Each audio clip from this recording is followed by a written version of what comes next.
Perkenalkan, nama saya Muhammad Iksan, BP 2110111526041. Di sini saya akan menjelaskan mengenai pembelajaran mata kuliah pengantar jaringan komputer jurusan Manajemen Informatika dari Fakultas Ilmu Komputer UPI IPTK Padang.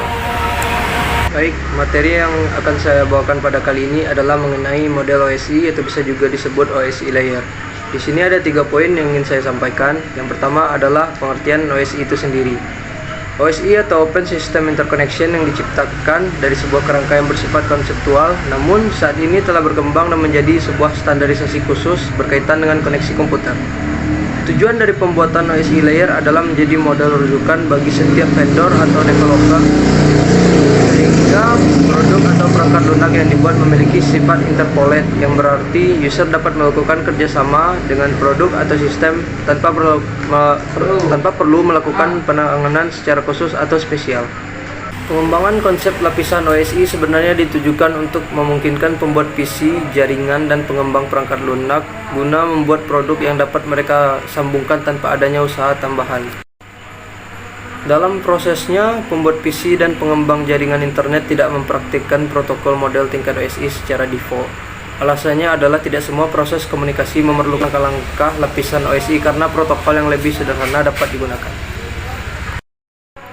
Baik, poin selanjutnya adalah mengenai cara kerja Operation System Interconnection.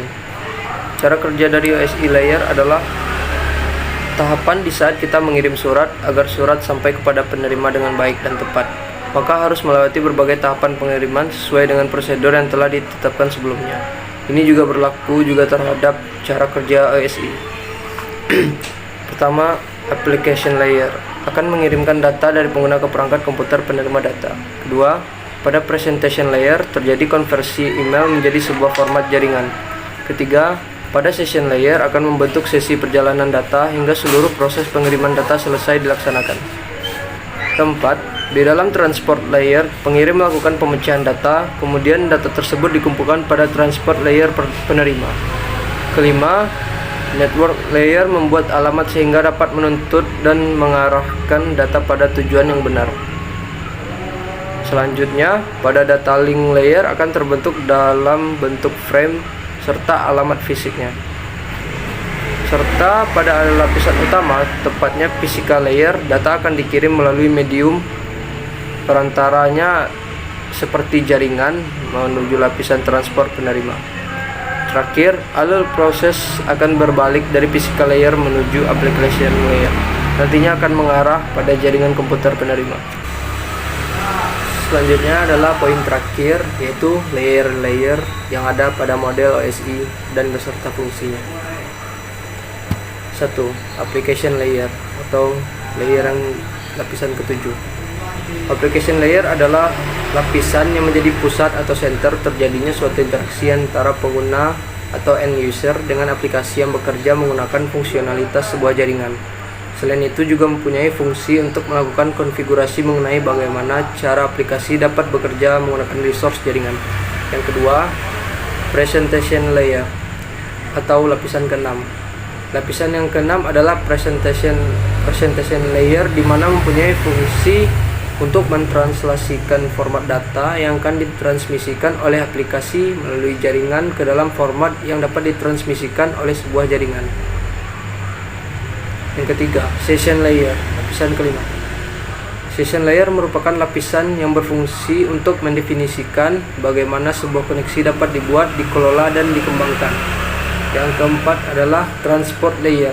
Transport layer mempunyai fungsi untuk memecah data menjadi paket-paket data serta memberikan nomor urut untuk setiap paketnya, sehingga nantinya dapat disusun kembali saat sampai pada tujuan. Pada layer ini juga menentukan protokol yang akan digunakan untuk mentransmisikan data seperti protokol TCP. 5. Network layer. Tugas dari network layer adalah membuat header untuk paket yang berisi informasi IP, baik IP pengirim atau IP tujuan data. Pada suatu kondisi, network layer juga melakukan proses routing melalui internet working dengan menggunakan bantuan router dan switch pada layer ketiga. 6. Data link layer atau lapisan kedua. Pada data link layer memiliki tugas untuk menentukan setiap bit data dikelompokkan menjadi format yang disebut dengan frame. Pada level ini juga terjadi koreksi kesalahan, flow control, pengalamatan hardware atau perangkat keras, atau seperti halnya pada MAC address atau Media Access Control Address. Yang terakhir, physical layer atau lapisan yang paling pertama dan juga lapisan yang paling penting.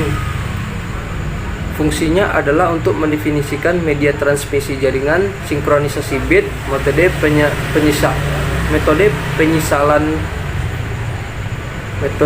pesinyalan, serta membangun arsitektur jaringan seperti pengkapelan dan topologi jaringan. Baik, terima kasih. Sekian dari penjelasan saya mengenai materi kali ini. Kalau ada kesalahan, saya minta maaf. Saya ucapkan terima kasih sekali lagi.